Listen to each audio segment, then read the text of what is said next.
Umwanya w'ibisakuzo.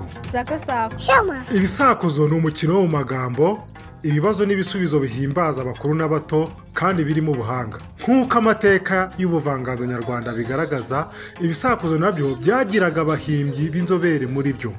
Bahoraga bacukumbura ijoro n'umunsi kugira ngo barusheho kunoza no gukungahaza uwo mukino. Nk'uko mubizi, Dembe TV ni ishakiro ry'amakuru atandukanye, ibisigisigi by'umuco, imigenzo n'imiziririzo nyarwanda. Muri aho ariko sakwe sakwe, fata so nk'umurenyoko, urwiri, sakwe sakwe, gakore bakwica, umuvugirizo wa nijoro, sakwe sakwe, hakurya mu gihugu, inzu itagira abantu, sakwe sakwe, hano ngo shi, hano ngo shi, igisheke, sakwe sakwe, hepfo ngo pi, hirya ngo pi, imvura, sakwe sakwe, ibuye ry'umusozi ryimuye umugabo,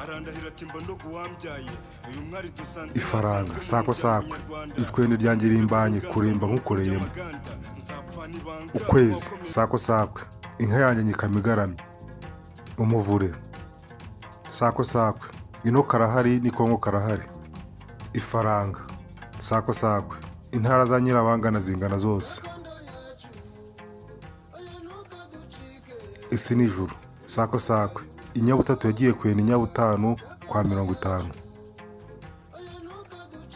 igitagangurirwa, sakwe sakwe, inyama y'urusaku mu rugo rw'imiseke imbere ya Nyamagana, ururimi n'amenyo, sakwe sakwe, kamanutse ijuru kaza gakora ishyano mu Rwanda,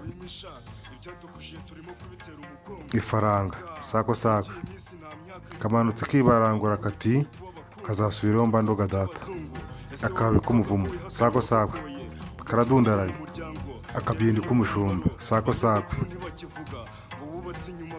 karakurizaga karakurutaga waduriwe, akanyarira jisho, sakwe sakwe, karihuta, igare, sakwe sakwe, katihi katihu, agakecuru kokejwe n'igikoma, sakwe sakwe, kundeba ndaguha, inkingi y'inzu, sakwe sakwe, kirabyataraye ku ntebe kinyarwanda, ikibyo cy'umusaza. Murakoze, mugire umunsi mwiza, mujye mubiha n'abana banyu kugira ngo bajye bamenya ubuvanganzo nyarwanda, by'umwihariko ibisakuzo.